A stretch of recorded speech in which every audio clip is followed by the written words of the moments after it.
So yun, good afternoon, good afternoon. So magdi-DIY tayo mga bro, pampalamig ng ating katawan. So yan. Ito yung pambutas natin. Makikiuso tayo mga bro. So yan. Ito yung gagamitin natin.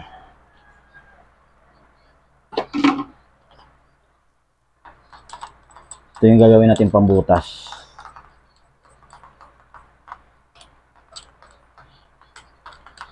So, dito natin lalagay yung yellow mamaya.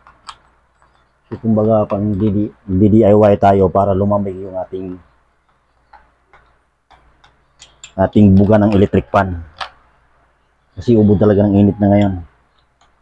So, yan. Ayan, mga bro. Pakisaksak nga dyan. Ayan, sa baba. Kasi...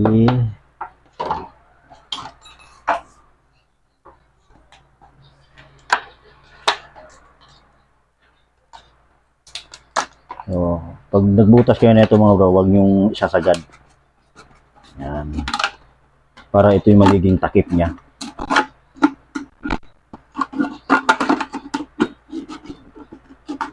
Ito yung lagayan natin ng yellow. Panoorin ito. Panoorin ito mga bro. Ito yung hanggang dulo. Kung paano ito ginawa. Kahit yan. So, bubutasin natin siya. So yung mga bro, ito yung lalagyan natin ng yelo, kailangan mabutas-butasan to. So yung mga bro, kailangan natin butasan to. Dito ba, hindi makikita. Ayan. Kailangan natin butasan to mga bro. Gagawa tayo ng gamot sa mainit. Ayan. Ayan mga bro. Yan. Kailangan natin butasan to kasi ilalagay natin ito sa likod ng electric fan. Panoorin nyo ito ng buo mga bro. Paano ito ginawa. Kung meron kayong pambutas dito mga bro, yung pang-init, yung kumbaga soldering gun, pwede rin dito. Ang ginawa ko dito, barina lang yung sa akin kasi wala mga soldering gun. Kaya mga bro. Kasi medyo tiyaga-tiyaga lang talaga sa pag-ano nito kasi kailangan talagang tiyaga na ito.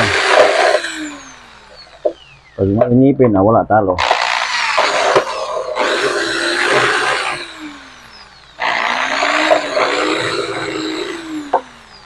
Yan, kailangan natin tiyaga-tiyaga sa ano ito. Kahit anong bagay, pwede nyo pambutas dito. Basta mabutasan lang siya. DIY tayo.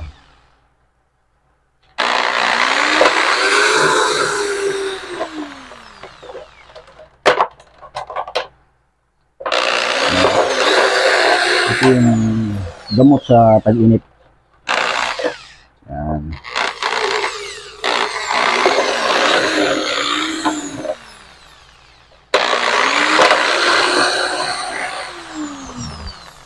Ang ginagamit ko is barina. Gawa nung wala namang soldering gun. Soldering gun ang tawag doon mga bro. Tiyaga-tiyaga lang talaga.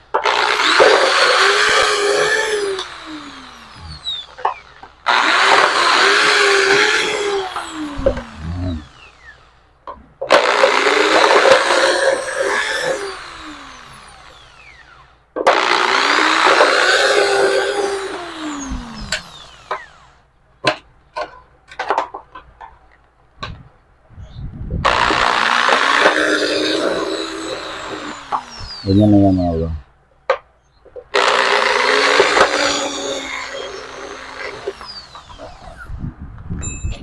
Ganyan na yan. Kailangan lang butasan natin siya. Ayan. So ganyan lang yan siya kasimple mga bro. So ganito lang siya kasimple mga bro. Ayan. Bubutas-butasan na lang na, bubutas-butasan natin siya para may singawan yung yero natin dito. Ito yung DIY na matindihang pag DIY natin natin dito mga bro. Gamot sa tag-init.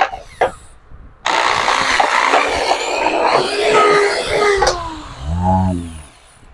So kailangan natin materials dito is dalawang 1.5. Tapos bubutas-butasan natin siya ng ganito. Ayan mga bro. Yan. Ganito lang siya kasimple. So wag nating isasagad to kasi ito yung magiging takip natin dito. Tsaka yung dito, wag din natin isasagad kasi yung yellow natutunaw dito siya bababa. Yung once na bumaba siya dito, pag napuno na siya, pwede natin buksan to. Ayan mga bro. So panoorin niyo ito mga bro.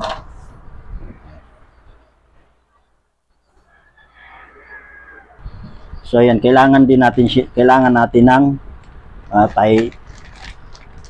cable tie ito, cable tie. So siguraduhin lang natin patayo yung ano natin dito pagkatali. Dito natin siya ilalagay sa likod ng electric fan. Alright mga boss, ayan, panoorin mo. So dito natin siya ilalagay. Ayan. So kailangan natin yung cable tie. Ito yung hawak dito sa likod. So bubuksan natin itong electric fan natin. Ayan. Ayan. So yan, dito natin ilalagay siya sa likod.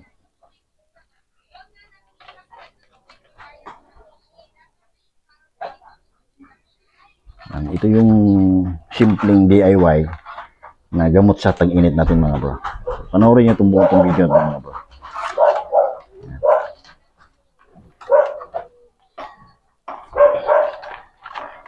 Dito natin siya ilalagay. So yan. Yan yung diskarte natin ngayon mga bro. Yan.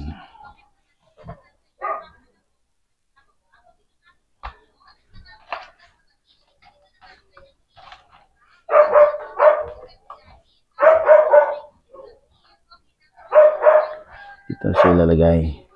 Make sure lang na meron tayong tie wire mga mga bro. Yung cable tie. So yan. Papasok natin siya dito.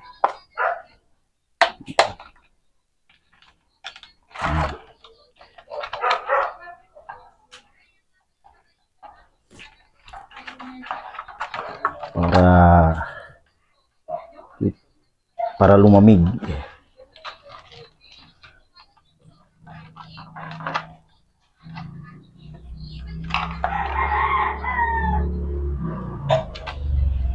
Yan.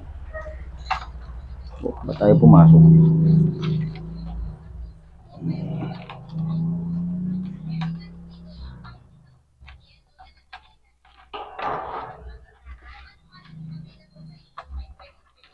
Yan. Papasok natin siya dito.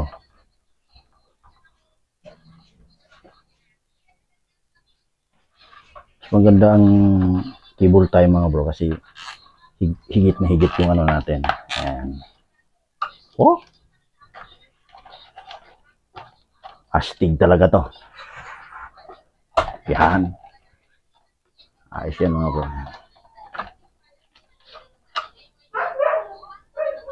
Tapos dito rin yung isa dito sa kabila rin lalagay.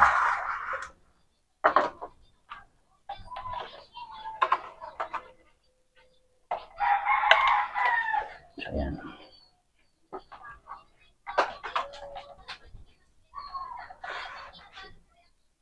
Ayan mga bro, yan yung DIY natin mga bro. Dito natin ilalagay yung yelo. Ayan. So, lalagyan na natin siya ng yelo. Yan. Habang umiikot tong electric fan natin mga bro, hinihigop niya yung lamig ng yelo dito. So ayan mga bro. Yan yung DIY natin dito. Yan yung DIY natin sa gamot sa tag-init mga bro. So ayan. So lalagyan natin siya ng yelo. So ayan mga bro. So ito na yung yelo natin. Ang dadagdagan natin para mas maigi kung puno yung ano yung. Yan, so kailangan natin punuin lang itong ano natin, itong DIY natin na pampalamig ng bugas sa electric fan. Lagyan natin.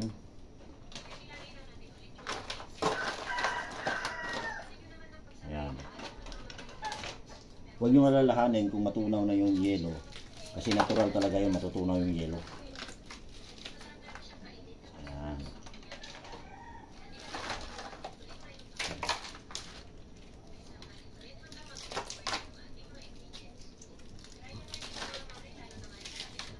So ayan. Ito yung magiging takip niya. Ito. Kaya wag nating putulin ito.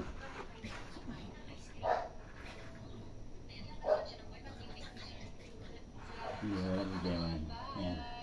So yan yung DIY natin mga bro. So pwede nyo gayahin, pwede rin hindi nyo gayahin kasi may kanya-kanya tayong pamamaraan. Yan kung paano natin magamot yung mainit na panahon. So takpan na natin para buhayin na natin kung talagang success ba talaga siya.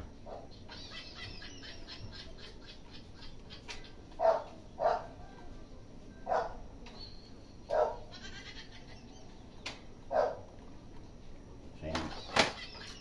Bubuhayin natin siya ngayon.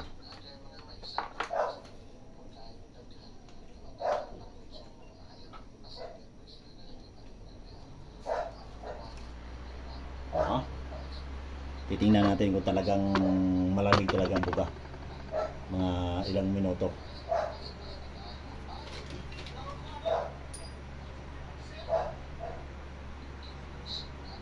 Malamig talaga. Ayan mga bro. Success na success yung DIY natin mga bro. Ayan. Malamig talaga. Malamig yung buga niya. Kaya kayo, kung gusto nyong gayahin ito, pwede naman hindi.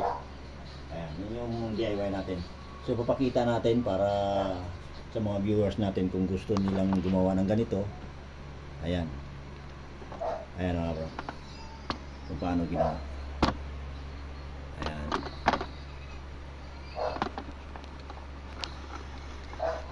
Pakita natin kung paano ginawa siya. Ayan. So binubutas lang natin ito para pag umikot yung electric pan natin, may higop yung lamig dito. So yung mga DIY natin, mga simple yung DIY. Gamot sa tag-init natin. Ayan. Ayan mga bro. Yung kaya dito sa kabila. Ayan. So kailangan lang natin na mayroon tayong tie wire na materialis para pangkapit natin dito sa electric pan. So malamig talaga. So napakaganda. Simple lang, wala kang magagastusin. So malamig na ang ating katawan dito mga bro, once na mag-electric fan tayo. Parang aircon. Kung wala kang pabili ng aircon, ganito ang gawin mo. Para malamig ang buga ng electric fan natin. Kagaya ng ganitong panahon, tag-init. Yan. So ganito ang gawin mo. Alright? Success. So ayan mga bro, ginagamit na po namin yung aming DIY na aircon. Ayan, ito yung DIY namin na aircon mga bro. Ayan. So malamig po talaga siya. Ayan, so ginagamit na namin ni Mrs. Ayan. Ayan mga bro. So talagang malamig talaga ang buga ng electric fan mga bro. Ayan. So ayan. So yellow lang ang katapat. Malamig din yung buga ng electric fan. So pangpatanggal din ng init ng katawan mga bro. Try nyo, baka magustuhan nyo. Alright mga bro. So ayan. So yan po yung for today's video natin. Nagdi-DIY tayo kung paano lumamig yung electric fan natin, yung buga ng electric fan. Alright mga bro, kasi sa panahon ngayon talagang mainit po talaga ang buga ng electric fan, kaya ginawa natin ng paraan kung paano siya lumamig. Alright, so yan yung DIY namin kung paano lumamig yung buga ng electric fan. Ayan, yellow lang. So may kailangan ang materials na natin dito, dalawang 1.5 saka cable tie. Yan, pagtali natin dito. Then yellow. Yan lang po yung natin materials diyan mga bro. So yan, approve yan mga bro. Malamig ang buga ng electric fan. So yan, mas maganda din yan pag matutulog ka sa gabi. Ayan mga bro. So yan.